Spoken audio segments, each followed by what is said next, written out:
True Crime Enhanced provides an immersive experience into the world of true crime with the finest audio and video quality using cutting-edge AI technology.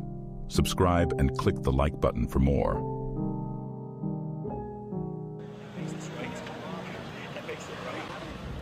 Ted, it is about 2:30 in the afternoon. You are scheduled to be executed tomorrow morning at 7 o'clock if you don't receive another stay. What is going through your mind? What thoughts have you had in these last few days? Well, I won't kid you to say that it's something that I feel that I am in control of or something that I've come to terms with, because I haven't. Ted Bundy's final interview was a chilling and revealing conversation with extremist Christian leader James Dobson, recorded just a few days before his execution in 1989. In the interview, Bundy spoke candidly about his motivations and thought processes, offering a glimpse into the mind of one of the most notorious serial killers of all time. His words provide a terrifying reminder of the evil that he had inflicted upon society. The interview is considered one of the last and most revealing pieces of evidence in the legacy of Ted Bundy, and remains a subject of fascination and study for true crime enthusiasts and criminologists alike. It's a moment-by-moment thing. Sometimes I feel very tranquil, and other times I don't feel tranquil at all. What's going through my mind right now is to use the minutes and hours that I have left as fruitfully as possible and see what happens. It helps to live in the moment in the essence that we use it productively. So right now I'm feeling calm, and in large part because I'm here with you. For the record, you are guilty of killing many women and girls. Yes, that's true.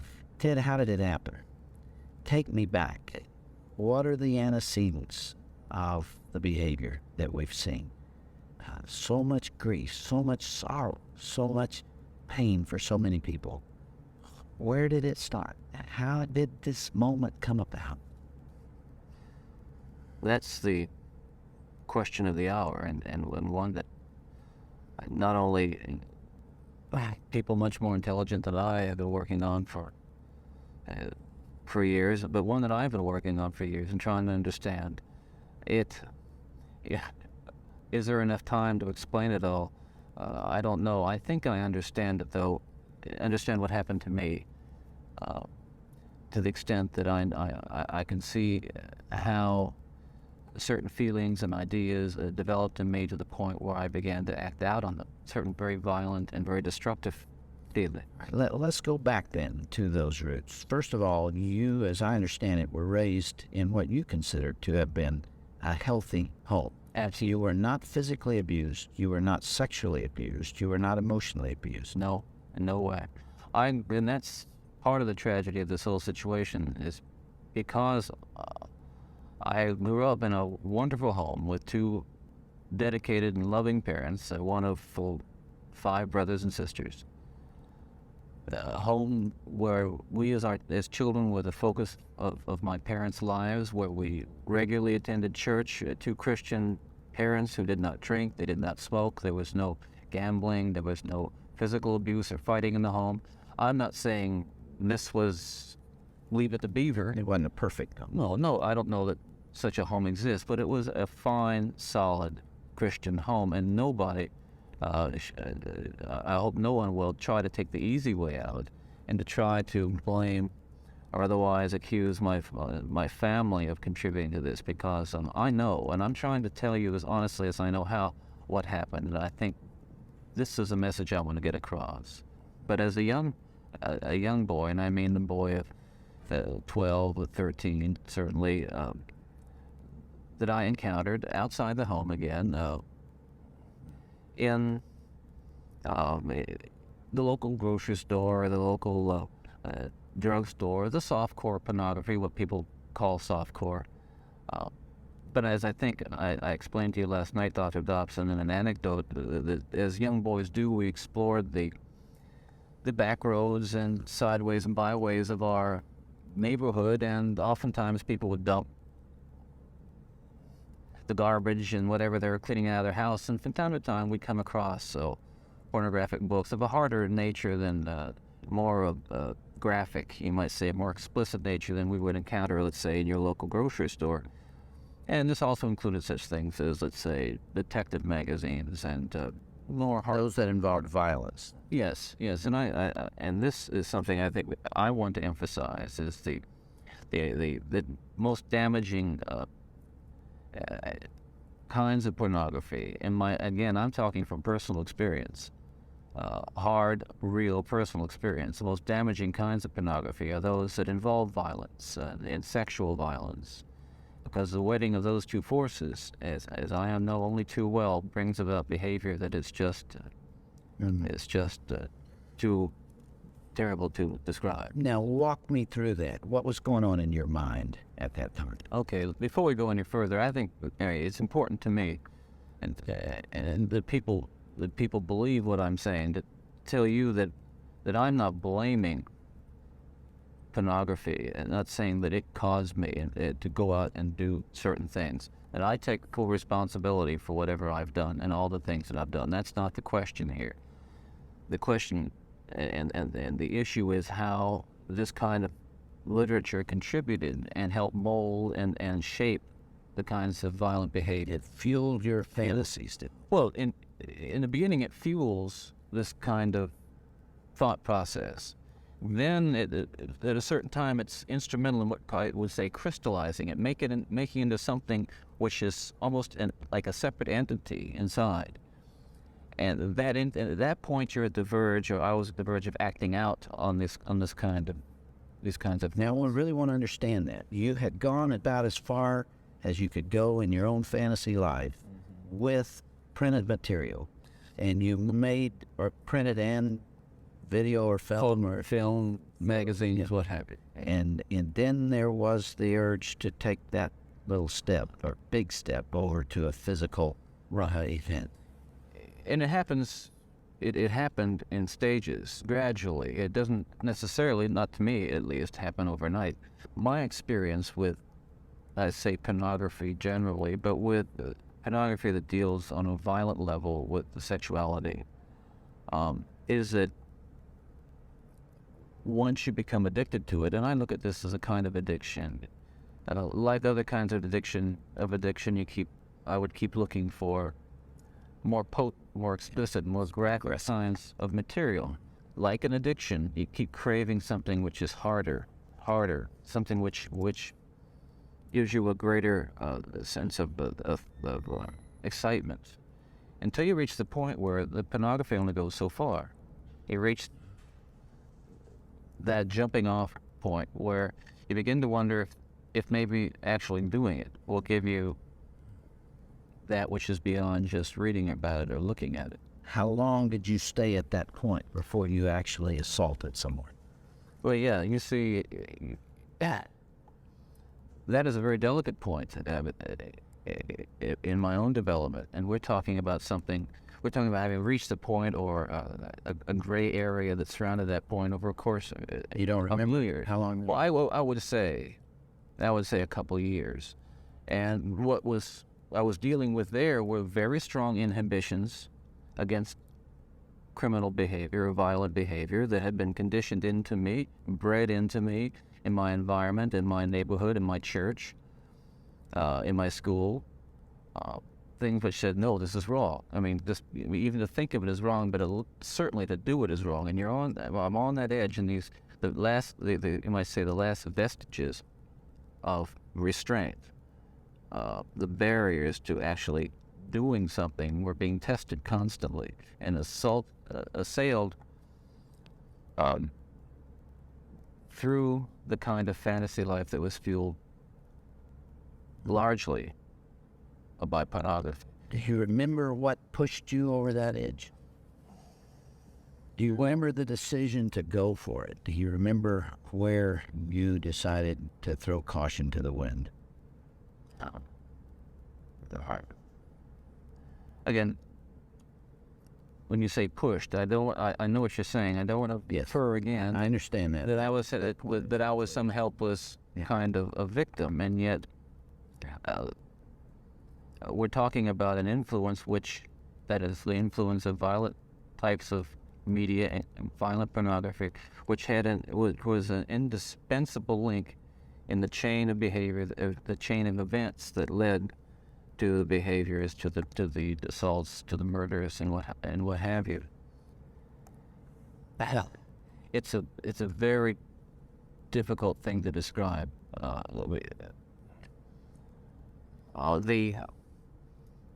The sensation, of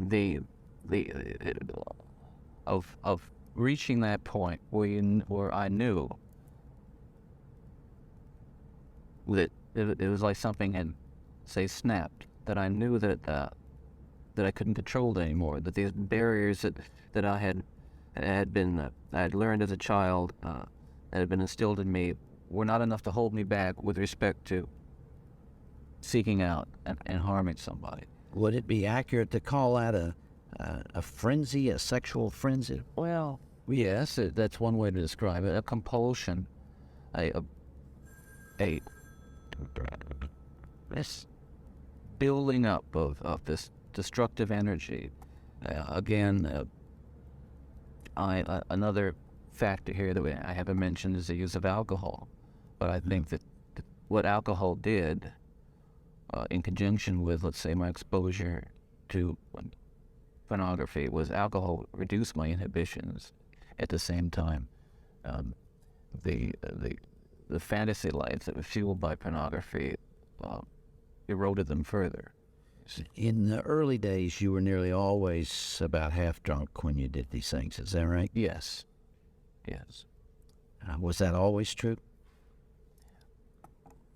I would say that was generally the case, almost without it. All right, if I can understand it now, there's this battle going on within. There are the conventions that you've been taught. There's the right and wrong that you learned as a child. And then there is this unbridled passion fueled by your plunge into hardcore violent pornography. And those things are at war with each other. Yes. And then with the alcohol diminishing the inhibitions, you let go. Well, yes, and you can summarize it that way, and that's accurate, certainly. And it just occurred to me that some people would say that, well, I've seen that stuff and it doesn't do anything to me. And I can understand that. I know virtually everyone can be exposed to so-called pornography, and while they're aroused to it to one degree or another, and not go out and do anything wrong. The addictions are like that. They affect some people more than they affect others. Well, but there is a percentage of people affected by hardcore pornography in a very violent way, and you're obviously one of them. That was a major component, and I don't know why I was vulnerable to it. All I know is that it had an impact on me that was just so central to the development of the violent behavior that I engaged in. Ted, after you committed your first murder, what was the emotional effect on you? What happened in the days after that?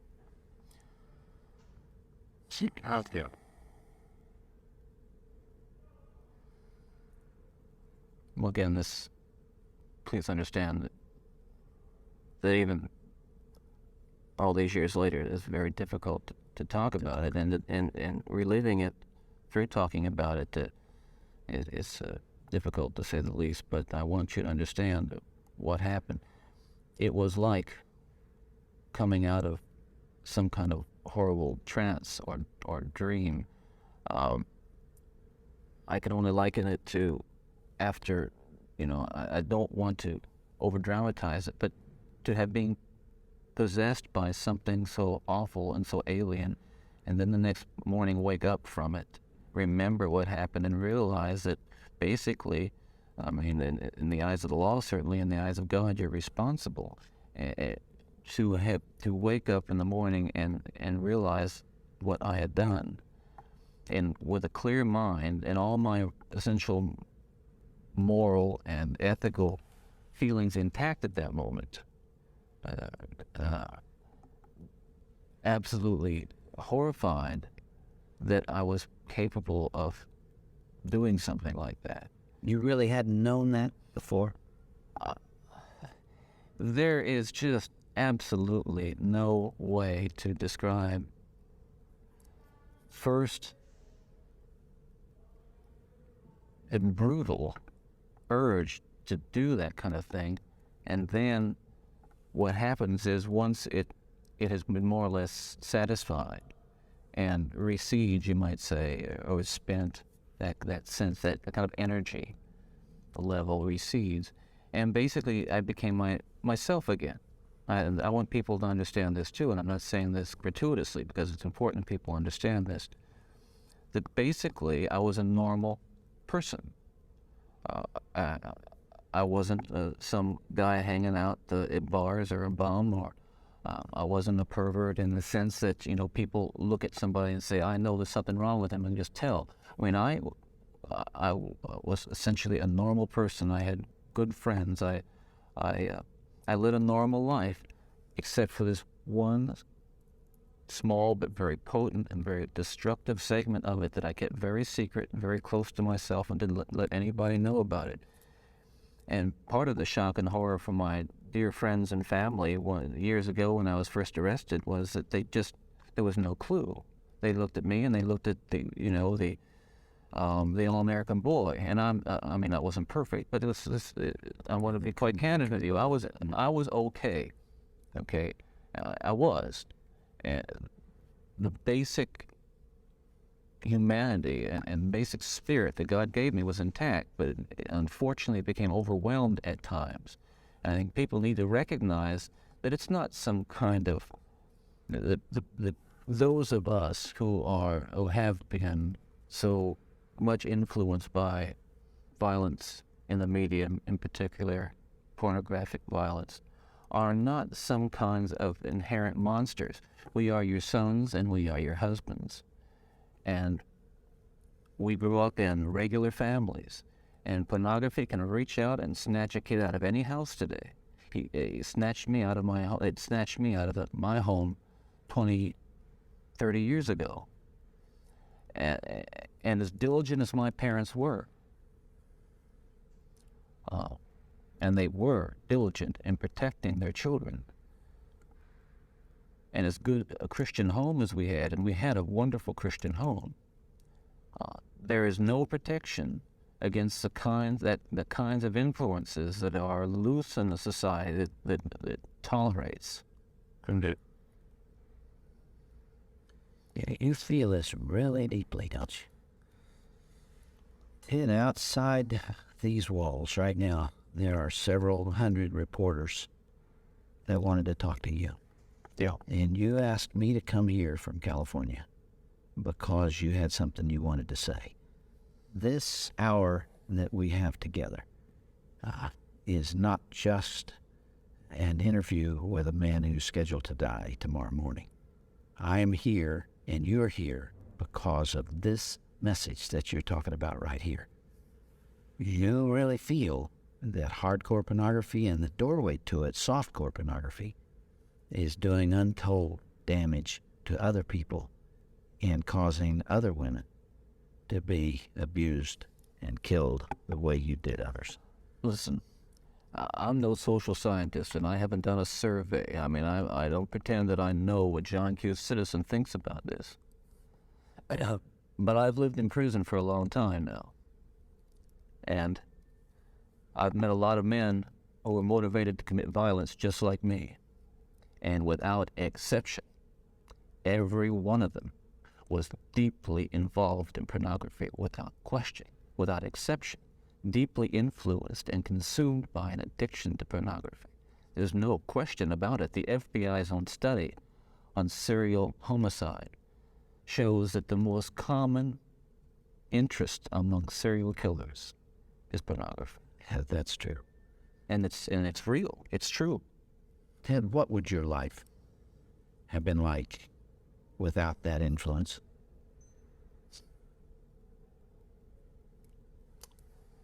You can only speculate. Yeah. Well, I know it would have been far better, not just for me, and it's, excuse me for being so self-centered here. It would have been a lot better for me and lots of other people. I know that, lots of other innocent people, victims and families. It would have been a lot better. There's no question but that it would have been a fuller life. Certainly a life that would not have involved, I'm absolutely certain, would not have involved this kind of violence that I have committed. Sure, Ted, if I were able to ask you the questions that are being asked out there, one of the most important as you come down to perhaps your final hours, are you thinking about all those victims out there and their families? Well, who are so wounded, years later, their lives have not returned to normal. They will never return to normal. absolutely. Are you carrying that load that way? Is the remorse there? Again, I know that people will accuse me of being self-serving, but we're beyond that now. I mean, I'm just telling you how I feel. But through God's help, I have been able to come to the point where I've, much too late, but better late than never, feel the hurt and the pain that I am responsible for. Yes, absolutely.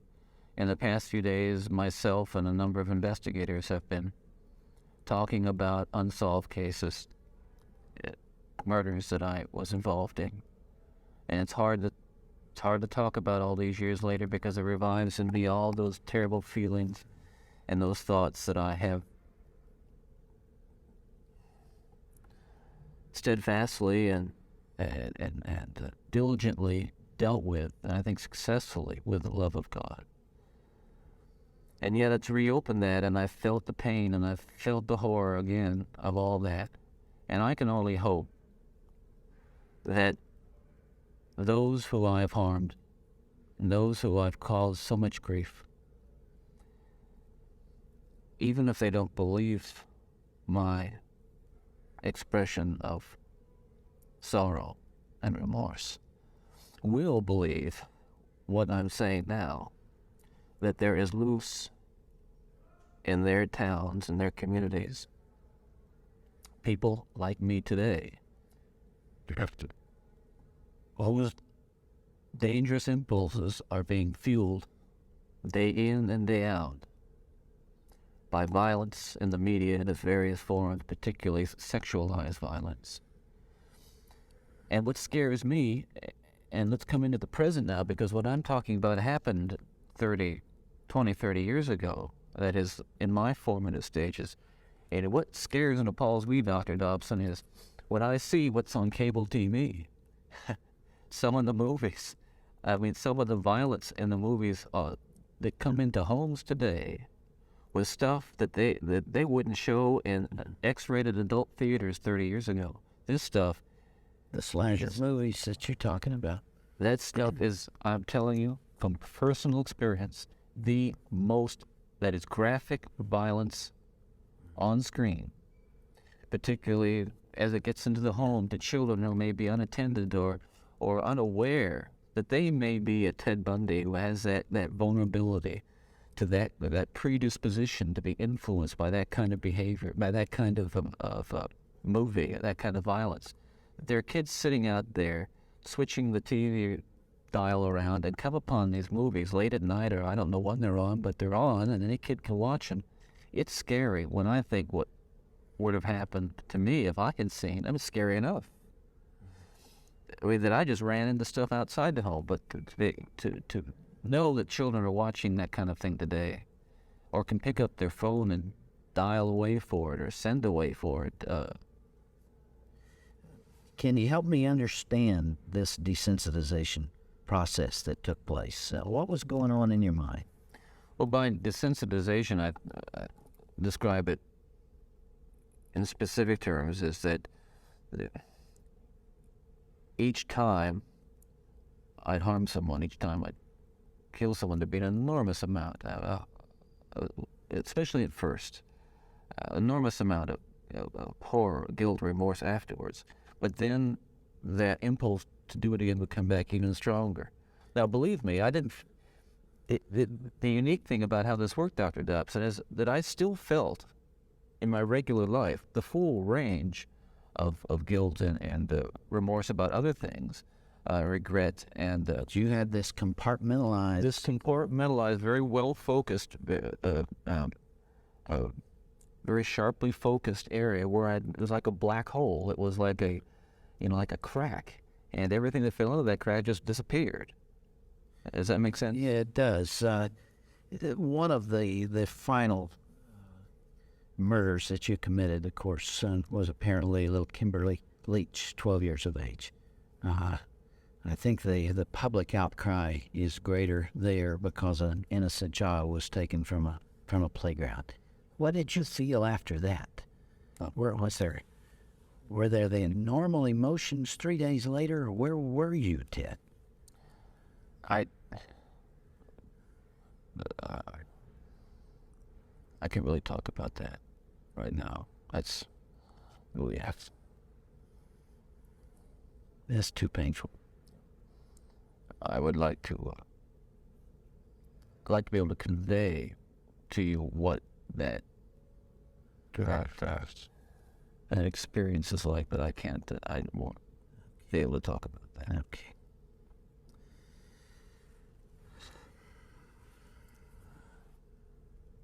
I can't begin to understand. Well, I can try, but I'm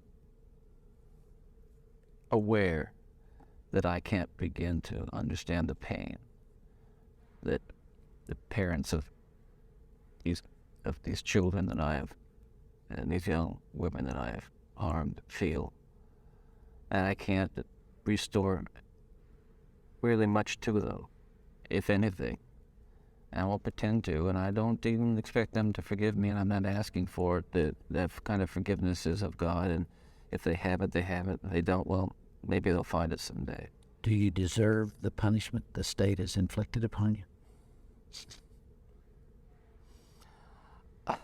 That's a very good question, and I'll answer it very, very honestly. I don't want to die. I'm not going to kid you. I'll kid you not. I deserve certainly the most extreme punishment society has, and I think society deserves to be protected from me and from others like me. That's for sure. I think what I hope will come of our discussion is I think society deserves to be protected from itself, because as we've been talking, there are forces at loose in this country, particularly, again, this kind of violent pornography, where, on the one hand, well-meaning, decent people will condemn behavior of a Ted Bundy while they're walking past a magazine rack full of the very kinds of things that send young kids down the road to be Ted Bundys. That's the irony. We're talking here not just about more. What I'm talking about is going beyond retribution, which is what people want with me, going beyond retribution and punishment, because there is no way in the world that killing me is going to restore those beautiful children to their parents and correct and soothe the pain. But I'll tell you, there are lots of other kids playing in streets around this country today who are going to be dead tomorrow and the next day and the next day and next month, because other young people are reading the kinds of things and seeing the kinds of things that are available in the media today. Ted, as you would imagine, there's tremendous cynicism about you on the outside, and I suppose for good reason. I'm not sure that there's anything that you could say that people would believe. Some people would believe. Yeah. And yet, you told me last night, and I have heard this through our mutual friend John Tanner, that you have accepted the forgiveness of Jesus Christ and are a follower and a believer in Him. Do you draw strength from that as you approach these final hours? I do. I can't say that It's going to be the valley of the shadow of death is something that I've become all that accustomed to, and that I'm strong and nothing's bothering me. Listen, it's no fun. It gets kind of lonely, And yet,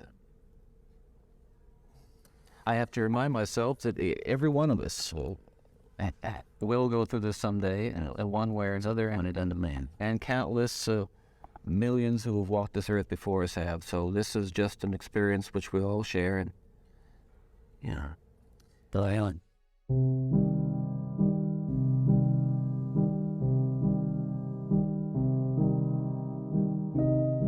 Subscribe and click the like button for more.